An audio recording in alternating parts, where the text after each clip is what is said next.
you who are on the call tonight. When I was asked to present on behalf of Brent Wisner and to talk about the Roundup litigation, I looked at the CAOC press release to see what other cases had been nominated, which other lawyers. And this is difficult because many of the other lawyers, particularly on the Ghost Ship case and on several of the others, have been friends of mine for decades, and I hold in the highest esteem. And Brent Wisner, I believe, is the youngest lawyer to be up for this award. And I think quite honestly is deserving of your consideration in this award tonight.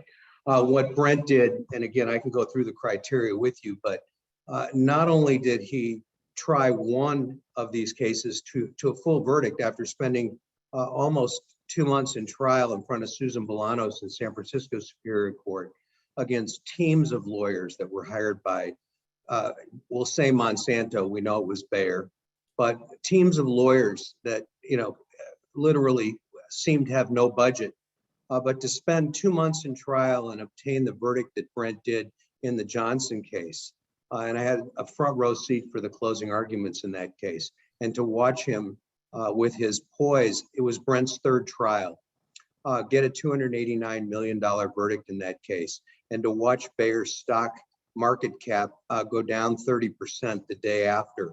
And then to watch them basically ignore what had been proven in the case. Brent got the Monsanto papers released. He fought during discovery to get those documents from Monsanto, which showed that they'd known that glyphosate, which is the active ingredient in Roundup, was causing non-Hodgkin's lymphoma, and that Monsanto has known about this for decades. And the extent that they went to try and cover this up and hide this because they had such a wonderfully profitable product was truly remarkable. Brent got those documents and then he released them to the ire and wrath of the federal judge, Vince Chabria, who was hearing the MDL here in San Francisco.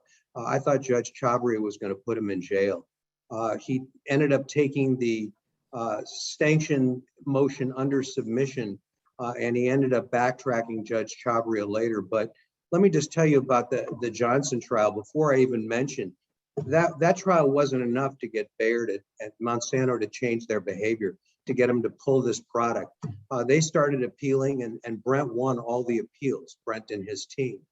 But then Brent got together with my friend Mike Miller, and they tried, and I got to be part of the team that tried the Piliad case in front of Judge Winifred Smith in Alameda, which resulted 2 years ago in a $2 billion verdict. And while those verdicts were reduced by the trial judges and by the courts of appeal, again, those verdicts and that commitment, I can't think of any other lawyers who I know who have fought the endless pocketbook corporation that is Bayer and gone on to do the kind of work. And when we're talking about criteria, Bayer is leaving the home and garden market at the end of this year. They're leaving with their tail between their legs. We are no longer going to see stacks of Roundup products in the Monsanto family of Roundup products at our Home Depots, at our Ace Hardwares, at our Lowe's. They're leaving the residential market here in California and in the United States as a whole. So we didn't just benefit the consumers here in California, but nationally in the United States. Brent has gone and spoken throughout the European Union and in Canada to their regulatory boards about the evidence that we've uncovered and that he uncovered about glyphosate and how it was not only a wonderful product at killing weeds, but how it was killing people and how it was polluting our planet. There has never been another chemical that more of which has been sprayed on our planet than glyphosate and Roundup. And you know, Brent fighting the good fight here and going on and on. We watched the board of directors at Bayer change, and Werner Baumann, their CEO, at first vowed that they would never stop fighting this fight, that they would continue to get the regulatory agencies to support them. When we were getting ready to start some of the last Roundup cases before these all got resolved, Werner Baumann from Bayer actually got the Trump administration to get the EPA to issue a new ruling saying that glyphosate was not a carcinogen.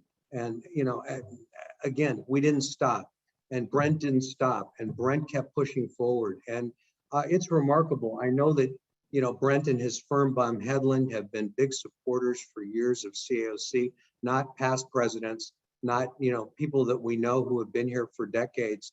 But Brent represents, I think, the first of a new generation of trial lawyers that will end up providing the kind of protection for the consumers in this state and nationally that we are so proud of and that we all relish in.